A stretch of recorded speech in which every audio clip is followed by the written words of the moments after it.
At just 32, Jake Morrison was a delivery driver barely scraping by, rain-soaked, underpaid, and overlooked. Everyone around him said he'd never amount to anything. "Mun, Jake's just another driver, nothing more," they'd whisper at the depot. But one rainy Tuesday morning, something happened, something that turned his struggle, his pain, his invisibility, into the beginning of a story no one would ever forget. The rain comes down hard, pounding on the delivery van roof like 1,000 tiny hammers. Jake grips the steering wheel, squinting through the blurry windshield. The wipers slap back and forth, struggling to keep up. He's late again. The dispatcher's voice still echoes in his head. "Morrison, you're 30 minutes behind. Customers are complaining again." Jake exhales sharply. Yeah, I know," he mutters to himself, voice tight with frustration. His uniform clings to his back, damp, uncomfortable. His stomach growls. He hasn't eaten since dawn. He pulls into the downtown district, where polished businessmen hurry under umbrellas, shoes never touching puddles. Jake parks the van by the curb, hoisting a heavy box marked fragile onto his shoulder. The weight bites into his arms. From across the street, 2 office clerks chuckle. "Look at that guy, soaked to the bone," one sneers. "Bet he wishes he stayed in school," the other adds. Jake keeps walking, head down, boots splashing through dirty water. He hears them, every word. But he's too tired to care, or maybe he's just used to it. His back aches, his hands sting from the cold. Yet he keeps moving, because that's all he knows how to do. Inside the glass tower, the lobby gleams, marble floors, soft lights, perfumed air. Jake's reflection looks out of place among the polished shoes and tailored suits. He places the box gently on the counter and forces a smile. "Delivery for Hartwell Industries," he says. The receptionist barely glances up. "Leave it there." Jake turns to leave, shoulders slumped. Then, bam! A sharp crash outside. The screech of tires. A metallic smash that cuts through the rain. Jake freezes. His heart lurches. He rushes out, the world slowing in front of him, and sees a silver Mercedes spun out near the concrete barrier, smoke curling from the hood. "Oh my God!" someone screams. Without thinking, Jake runs, water splashing up his legs, breath ragged. He yanks the door handle, jammed. Come on, he shouts, tugging harder. The door gives way, and inside, a woman struggles for air, dazed, seatbelt cutting into her chest. "Ma'am, I got you. Just hang on, okay," he says, voice trembling. She blinks at him, disoriented. Who are you?" Jake Morrison." He stammers, fumbling to unclip her belt. "You're gonna be all right, I promise." He pulls her free just as smoke billows thick from the engine. People shout behind him, some recording on their phones, but Jake doesn't care. He lays her gently on the curb, removes his jacket, and drapes it over her shoulders as the sirens wail closer. The woman grips his arm weakly. "You saved me." Jake shakes his head, breathless. Just did what anyone should. And dear viewers, this is how the story of Jake Morrison began. Before the rain, before the smoke and sirens, Jake Morrison had a different kind of life, a life that once glowed with possibility.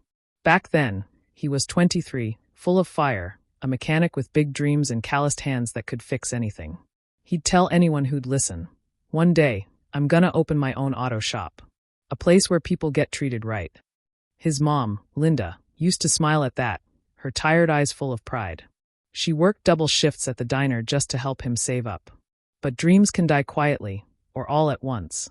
At just 25, Jake was left alone in the world. No mother, no father, nobody to hold him when the nights turned cold. The hospital room still haunted him, the way his mom's hand went limp in his. Mom, please, don't leave me," he whispered, voice cracking. The monitor beeped flat. No, don't you do this to me." He screamed until his voice broke, but nothing changed. The world didn't stop. The bills didn't stop. After the funeral, Jake stood over her fresh grave, rain soaking through his jacket. He clenched his fists. "I'll make you proud, Mom. I swear I will."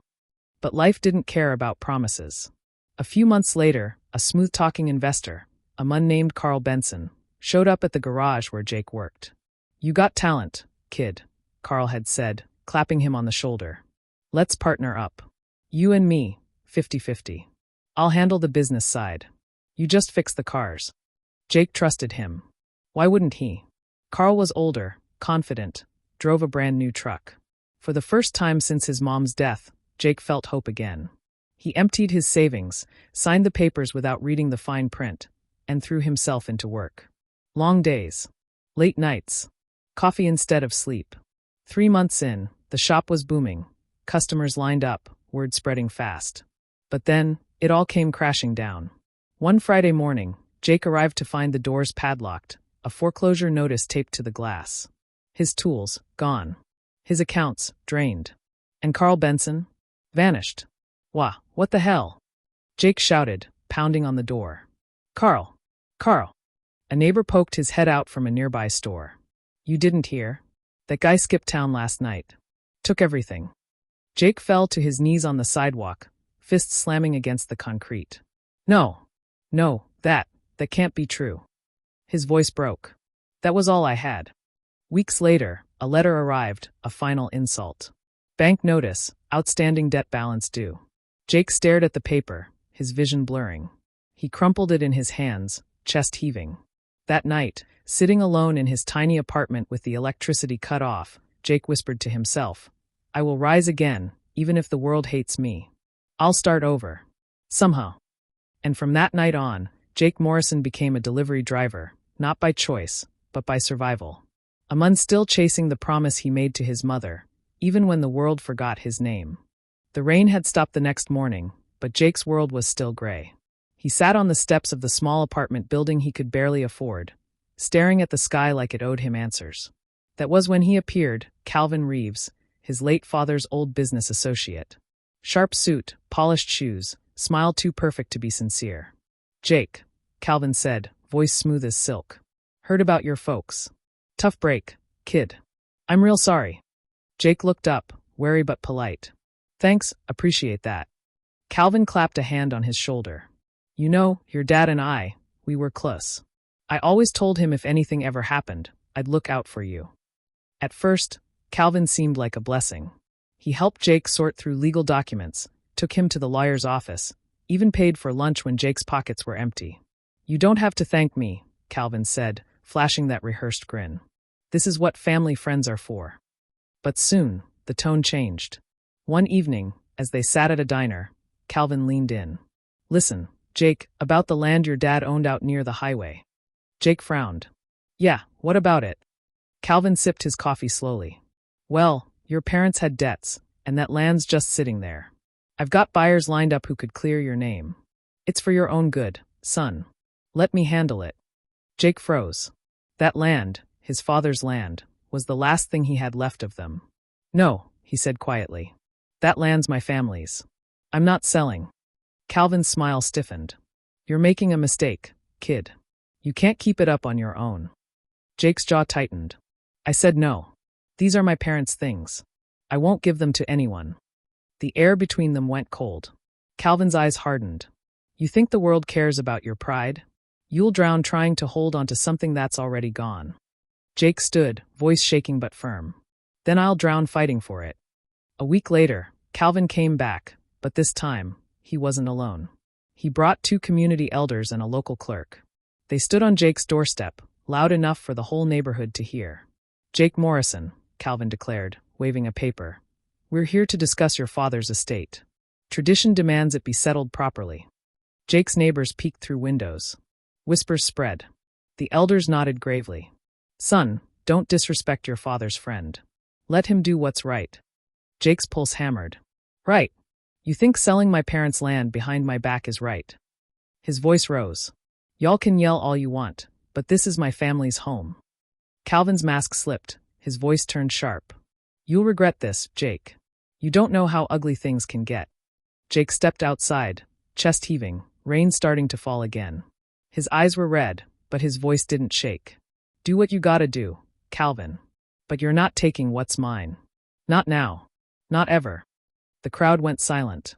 For the first time in a long time, Jake stood tall, alone, but unbroken.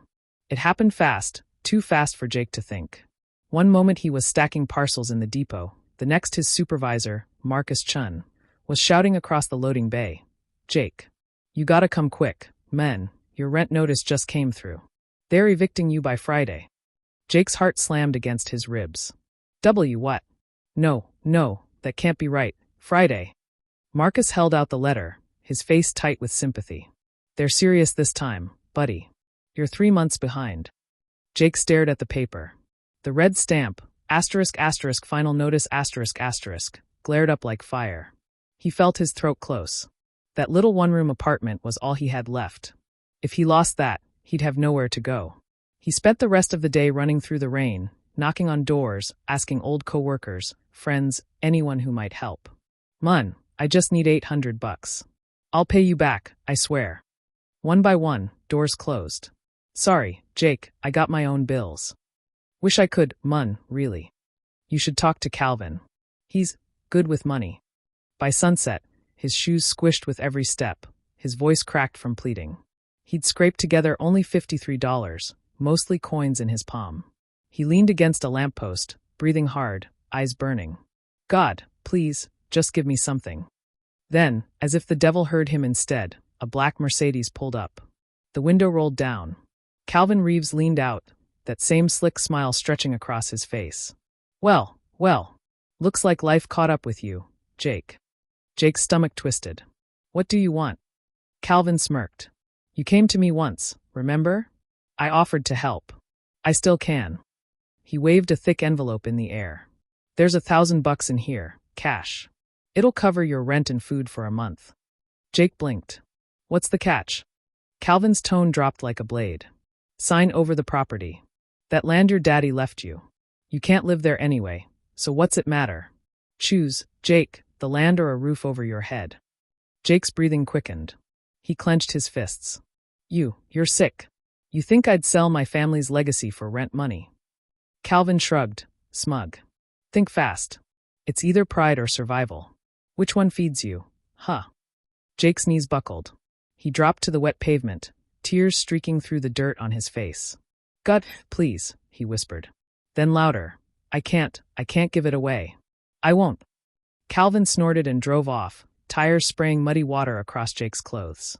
He sat there for minutes, shaking, until a soft voice came from behind. Jake. It was Mrs. Dawson, his elderly neighbor. I heard what happened. She pressed a folded bill into his hand. It's not much, but you've always helped me with my groceries. Soon, others came, Marcus, the lady from the bakery, even the quiet male clerk. Little by little, a few dollars each. By nightfall, Jake had just enough. The rent was saved, not by greed, but by kindness. He stood beneath the flickering streetlight, clutching the damp bills to his chest. His voice was hoarse, but strong. I won't lose what matters. Not while I still breathe. The heat hits like a wall that afternoon, sun glaring off corrugated roofs, the market sweltering with voices and frying oil. Jake is making his usual rounds, legs tired but steady, when a sleek black SUV glides down the main road and stops by the new community center. Out steps Mr. Samuel Adeyemi, a diaspora returnee with a soft accent and a reputation that preceded him. Built businesses overseas, now back to invest in his hometown. He walks with a woman, his sister, laughing, pointing to plots of land. They talk plans, numbers, development. People cluster, eyes bright with hope. Jake pauses to watch from the shade, wiping sweat from his brow.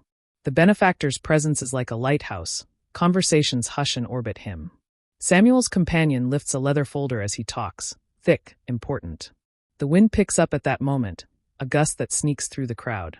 Someone mutters, "Watch it," and then the folder slips, silent, unnoticed, off the car seat and onto the dusty street. Jake sees it land, the folder's corner bent, papers spilling a flash of foreign currency and stamped documents. For a beat, nobody notices. He steps forward, heart thudding. He crouches and scoops it up, papers crisp, passports, bank slips, a wad of bills that could cover rent for months. His palms sweat. The temptation yawns wide. He tucks the folder under his jacket and walks a few steps away, breathing hard. This could fix everything, he thinks, voice barely a whisper. No rent. No debts. No worry. Images flash. His parents' place saved, Emily may be back in his life, sleep without fear. His fingers tighten around the paper until the edges crease. But then memory hits. His father's hands, the promise he made staring at a hospital ceiling. He sees Calvin's offer, the way the man's grin curled like a hook. He thinks of Mrs. Delgado's jar, of the neighbors who chipped in. The folder burns at his chest like a moral furnace. He takes it to Tom and Maria, two friends who know his story. Tom eyes the bills and breathes out a slow, hungry sound. Jake, Mun, maybe this is God's way. Maybe it's. He doesn't finish, but the idea hangs. Maria slams the table, voice sharp. You cannot keep that. Do you hear me? That is not ours. You think your hands aren't being watched? Think about what you'll become if you take it. Her face is fierce, loyal. Whatever you choose, I'll stand with you. But be a Mun. Jake's mouth opens, then closes. He stammers, I don't know. If I return it, there's no guarantee. If I keep it, he stops, choking on the possibility. His friends watch him like the whole town waits. He imagines knocking on Samuel's car window, handing the folder across polished leather, watching relief wash the man's face. He imagines, too, the easy slide into silence if he pockets the cash. The scales tilt, teeter, and then settle. No, Jake says aloud, voice raw but growing steady. He stands, wind tugging at his jacket, and walks toward the SUV. People turn, some with curiosity, others with judgment in their eyes. Samuel looks up, startled, recognition and panic flickering across his face when Jake holds the folder out. I found this, Jake says, breath shallow. Thought you might want it back. Samuel hesitates, then, relief, oh, my God. Thank you. His hand clasps Jake's as if sealing more than paper, sealing a truth. Jake feels something loosen inside him, not success, not yet, but the weight of who he refuses to become. Tun sat on the edge of his creaky bed that morning, the brown leather wallet still in his trembling hands. He'd barely slept. Every time he closed his eyes, he saw his mother's worried face, his younger sister coughing in her sleep, the stack of unpaid bills staring back at him. He whispered under his breath, voice breaking, no amount of money, no amount of damn money is worth my peace. He squeezed the wallet shut and stood up. His legs felt heavy, but his spirit, though trembling, was firm. I'll take it back. Whatever happens, happens.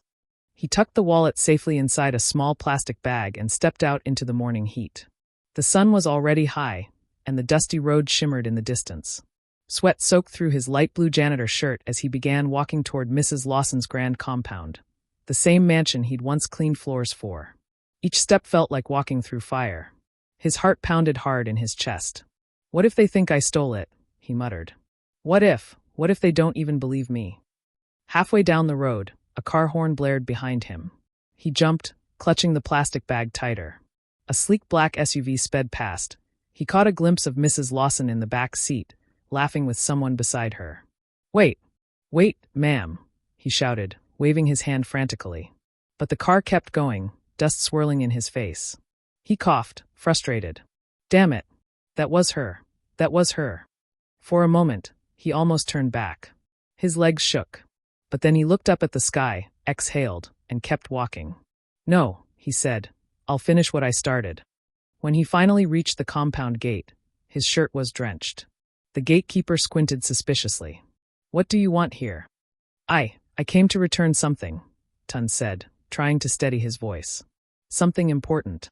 The Mun frowned but let him in after a pause.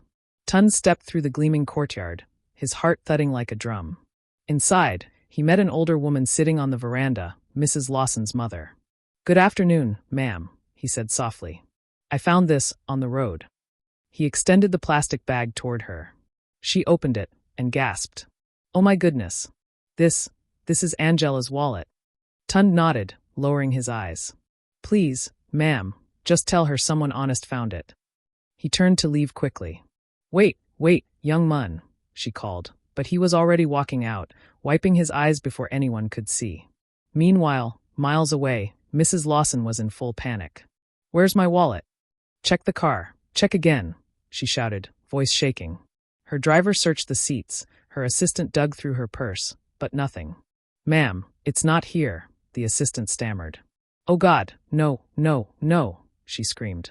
My bank cards, my documents, the project contract, everything's in there. Her voice cracked, she pressed her forehead with her hand. If I lose that file, the deal's gone. Years of work, gone. Just then, her phone rang. It was her mother. Angela, the elderly voice said warmly. come down. Someone brought your wallet home. What did you say? She gasped. A young man. A janitor, I think. He said he found it on the road. Didn't ask for anything.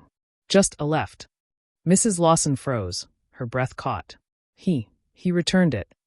Yes, her mother said softly. And from what the neighbors say, that boy has nothing. Yet he gave it back. Angela's eyes glistened. She sank back in her seat.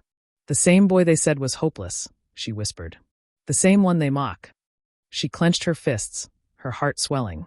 Tomorrow, she said through tears, I'm going to find him. I need to see him with my own eyes. She looked out the window, voice trembling. That boy, Tund, he just reminded me what honesty really looks like. The morning sun had barely climbed over the rooftops when Tund heard the sound of an engine, deep, smooth, expensive.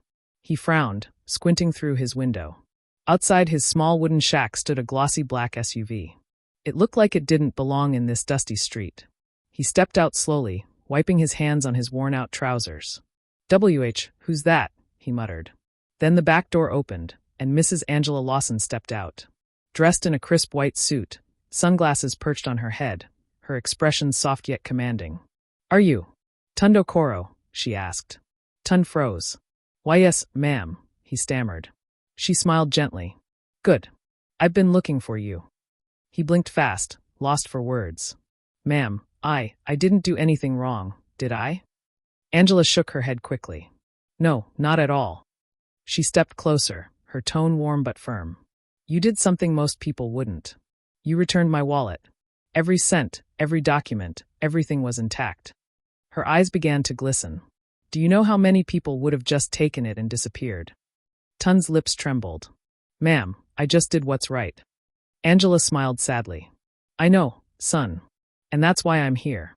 Her voice cracked slightly as she said, You're about the same age as my own brother when he passed. He was honest, like you. She reached into her handbag and pulled out a white envelope, sealed and thick. She handed it to him. Tund stepped back instinctively. Ma'am, I don't. Take it, she said, her voice rising emotionally. Please. It's not charity. It's gratitude. He hesitated, then took the envelope with shaky hands. Inside, thick stacks of cash. He gasped, eyes wide. Ma'am, this is too much. Angela shook her head. No, it's not. Think about what you'd like to do with your life, Tund. Don't rush. When you're ready, come find me. I'll help you. Tund couldn't speak. His throat closed up as tears burned his eyes. God bless you, ma'am, he whispered. God bless you. By afternoon, the whole neighborhood was buzzing. Children ran around shouting, Tund's rich. Tund's rich. His two loyal friends, Malik and Femi, rushed in, nearly tripping over each other. Bro, what happened? Malik shouted. Tund laughed nervously. You won't believe this. Mrs. Lawson came here herself. He showed them the envelope. Jesus Christ, Femi breathed out. How much is that? Tund lowered his voice. She told me to use it to start my life. Malik's eyes lit up. Then don't waste time, my mun. You need a plan. You can't just keep this lying around. They sat outside under the mango tree, papers and an old calculator in hand. Listen, Malik said, tapping his pen. What about poultry farming? My cousin runs a small one, 50 birds. Each chicken sells for $15 after 2 months. That's $750 in profit if managed right. Femi leaned in. Yeah, and feed costs around $300. You still make $450 clean every cycle. Plus, bro, you already got land behind your house. Tund looked thoughtful. You think it could really work? Malik grinned. Mun, it's not about thinking, it's math. And people always eat chicken. They laughed, the tension slowly fading into excitement. That night, after his friends left, Tund lay awake staring at the ceiling. The envelope sat on the wooden table, the lamplight flickering over it. His heart raced. What if I fail? What if I lose everything again? He turned to glance at his sleeping sister, her frail chest rising and falling softly. He whispered to himself, the biggest risk is not taking any risk. He sat up, gripping the envelope tight. I can't keep running in fear. I'll do it. I'll make this count. His voice grew stronger as he repeated, I'll build something from this. Something real. He looked out the window into the quiet night, a faint smile forming on his lips. "Tomorrow," he whispered, "the real work begins." And for the first time in years, Tund slept with hope instead of worry. 2 weeks later, the morning breeze carried both nerves and hope as Tund stood outside Mrs. Lawson's office building, tall glass walls gleaming in the sun. His shirt was neatly ironed, the business proposal clutched in his trembling hands. The receptionist smiled politely. "You're here to see Mrs. Lawson?" "Yes, ma'am." I have an appointment," he replied, swallowing hard. His palms were damp. Moments later, Angela Lawson appeared, elegant as ever, with her assistant trailing behind. She smiled. "Tund, you came prepared, I see." He nodded quickly. "Yes, ma'am. I worked all week on this." "Let's see it then," she said, gesturing for him to sit. He opened his folder, laid out his papers carefully, and took a deep breath. "I want to start a poultry farm," he began. "Nothing too big, just 100 birds to start. Each bird costs about $6. Feed will take another 300. After 8 weeks, they can sell for about 15 each. That's 900 profit every cycle. I know it's small, but I'll reinvest and grow it." Angela leaned forward, impressed. "You've done your homework." Tund nodded, voice steady but passionate. "Yes, ma'am. I know poultry has challenges, sickness, cost of feed, predators, but I've already found someone who can train me in disease prevention and feed formulation. I'm ready to learn everything." Angela smiled, then looked at him thoughtfully. "And your children? Who will watch them while you work?" "I'll hire a neighbor's daughter to help part-time," he said quickly. "She's trustworthy." Angela leaned back in her chair and exhaled. "You know what, Tund?" she smiled. "You remind me of myself years ago." He blinked, startled. "Me, ma'am?" "Yes. Hungry for a better life but too proud to beg. You deserve a real chance." She opened her drawer and pulled out a checkbook. Tund's eyes widened. "Your plan asked for $500, she said, writing swiftly. "Start with 1,000. If you succeed, I'll double it." Tund's heart pounded. Ma'am, this is too much." Angela smiled. "No, it's not. You've earned it. Make it count." He stood, voice cracking. "God bless you, Mrs. Lawson. I won't fail you, ma'am. I swear it." Within days, Tund met his mentor, an elderly man named Mr. Bello, who owned a large poultry farm outside the city. Malik had introduced them. Mr. Bello was skeptical at first until he heard Tund's story. Then his expression softened. "You're the boy who returned that woman's wallet, huh?" "Yes, sir," Tund said quietly. The old man nodded slowly. "Then you've already passed the hardest test, honesty. The rest, you can learn." And he did. For the next 6 weeks, Tund worked like a man possessed. He learned how to mix feed, vaccinate chicks, clean coops, and measure temperature. He woke before dawn, stayed till sunset, and asked endless questions. When the training ended, Mr. Bello clapped him on the shoulder. "You'll do well, son. Just remember, clean hands, clean house, healthy birds." Tund grinned. "Yes, sir." With Angela's funding, construction began behind his little home, neat wooden pens, water lines, feed containers. The neighbors watched in shock. "Is that Tund's land?" one whispered. "Yeah, that poor janitor boy's building a farm now," another replied. The day the first batch of chicks arrived, Tund held one gently in his palm, smiling like a proud father. "Welcome home, little ones," he whispered. Weeks passed. The chicks grew strong, plump, healthy. Business started slow, then word spread fast. Orders came in from restaurants and locals. Malik visited one morning, hands on his hips. "Damn, bro. You did it." Tund laughed, sweat dripping down his temple. "We did it, mun. God did it." Mr. Bello dropped by that afternoon, inspecting the birds. "Everything looks fine," he said approvingly. "Keep this up, and you'll be training others soon." Then, as the sun dipped behind the trees, a dark figure watched from a distance. Chief Alade, the same man who once tried to take Tund's land. His jaw tightened. "So this is how the boy rises, huh?" he muttered bitterly. "Fine. Let him have it.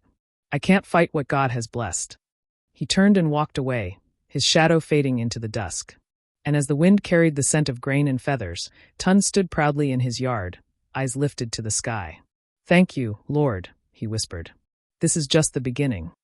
6 months later, the early morning air smelled of grain, feed, and new beginnings. The once bare backyard of Tun's little home now buzzed with life. Rows of coops gleamed in the sunlight, each filled with healthy, clucking birds. Every dawn, the sound of wings and feeding echoed through the air. Every morning, 500 chickens left his small poultry yard, bound for restaurants, markets, and hotels all across the city. Delivery boys loaded crates into an old pickup truck that carried a painted sign. Tun's fresh poultry, clean, healthy, honest. Move carefully. Don't bruise the birds. Tun shouted over the noise, his voice full of purpose and pride. His mentor, Mr. Bello, arrived just as the last crate was sealed. "You've done well, son," he said with a grin. "You've got buyers calling me now, asking if I know the man who runs that clean farm in Eastfield." Tun chuckled, wiping sweat from his brow. "That's what I like to hear, sir. But I'm just getting started." Mr. Bello nodded approvingly. "Good. Stay humble. Growth comes to those who respect the process." Through Bello's network, Tun began supplying 2 major food companies. His products became known for their freshness and reliability. "His chickens taste cleaner," one chef told a supplier. "No chemicals, no shortcuts. Just honest farming." Word spread. Orders doubled, then tripled. Tun expanded, slowly, wisely. He built a second coop on leased land. He trained 2 young men from the neighborhood. Soon, Tun wasn't just running a poultry farm. He was running an enterprise. One humid evening, Tun sat on the floor of his modest living room, surrounded by stacks of bills and handwritten ledgers. His 2 kids, now older, laughed in the corner as they did their homework. The dim bulb above flickered, but his smile didn't fade. He ran his fingers through the thick bundle of cash. His eyes welled up. "God, oh God, thank you," he whispered hoarsely. "You've turned my shame into blessings." His voice cracked, and he dropped his face into his palms, sobbing softly. "I was mocked, left for nothing, and now look what you've done." He raised his head suddenly, laughing through tears. "I won't waste it. Not one bit." The next morning, he went to the bank and opened his first savings account. Every week, he saved a set percentage. Every month, he reinvested part of his profits into better feed, new coops, and larger production. When Mrs. Lawson heard about his success, she kept her word. She visited again, this time with her driver and business associate. "Tund," she said proudly, "I told you if you succeeded, I'd double your capital. So here's your next investment." He almost fell to his knees. "Ma'am, I don't even know what to say." She smiled warmly. "Say you'll keep growing. That's all I want." 10 years later, the once small backyard business had become a full-scale agricultural company, Tund Agro Foods Ltd. Where he once raised 100 birds, now 20,000 chickens clucked in automated coops powered by solar panels. Trucks bearing his logo delivered produce across 3 regions. He had 5 employees turned 50, and every Friday, millions of naira passed through his accounts. He didn't stop there. He reinvested again, this time into real estate. 4 rental houses stood proudly on the same land where he once begged for help. His children now attended one of the best schools in Lagos. The same neighbors who once whispered behind his back now greeted him every morning. "Good morning, Mr. Tund." "Morning, sir." He smiled humbly each time. "Good morning. How are the kids?" No arrogance. No pride. Just gratitude. Even as wealth surrounded him, cars, suits, and status, Tund never forgot the boy he once was. He still passed through the old street sometimes, helping struggling families, quietly paying school fees for kids he didn't even know. As he stood one evening before his grand new poultry house, watching the sunset cast gold over the land, he whispered softly, This is the life honesty built." And with that, the once-forgotten janitor smiled at the sky, knowing the world had finally seen what integrity could truly create. The sun hung low over the golden roofs of the new compound, a place that once was a barren patch of shame. Now, hundreds of men and women walked through the gates every morning, dressed in clean uniforms bearing the name Elena Farms and Enterprises. Trucks rolled out, engines humming, filled with crates of produce, milk, and packaged goods bound for cities across the country. Everywhere you looked, life had changed. Families ate better. Children went to school. The same village that once whispered, "She'll never make it," now called her Madame Elena with respect and pride. Inside the grand hall that stood in the center of it all, Elena adjusted the microphone, her fingers trembling slightly.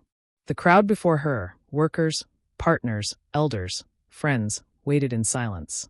A banner behind her read the Hartwell Foundation, lifting women, changing generations. She drew a breath, her voice steady. This is for my mother, she began, eyes glistening. No woman should ever be mocked or broken because she lost everything. Not again. Applause thundered. People stood up, clapping, shouting her name. Elena! Elena! Elena! Tears welled in her eyes. 10 years ago, I was cleaning floors, praying for one meal. Today, hundreds of you stand here, proud and employed. Look around. We built this, together. Her loyal friends stood near the front, Clara, now head of logistics, David, her financial director, and even Mr. Brooks, her mentor, smiling proudly. The late Mr. Brooks's son stepped forward after the event, handing her a framed photograph. My father would have been proud, he said softly. Elena touched the frame, whispering, he changed my life. I'll never forget that. Later that evening, she walked through the new school she'd built, the Margaret Academy for Girls. Laughter echoed through the halls. Desks filled with young faces reminded her of her own struggles. God, thank you, she murmured. You turned my tears into purpose. Outside, villagers who once mocked her now lowered their heads when she passed.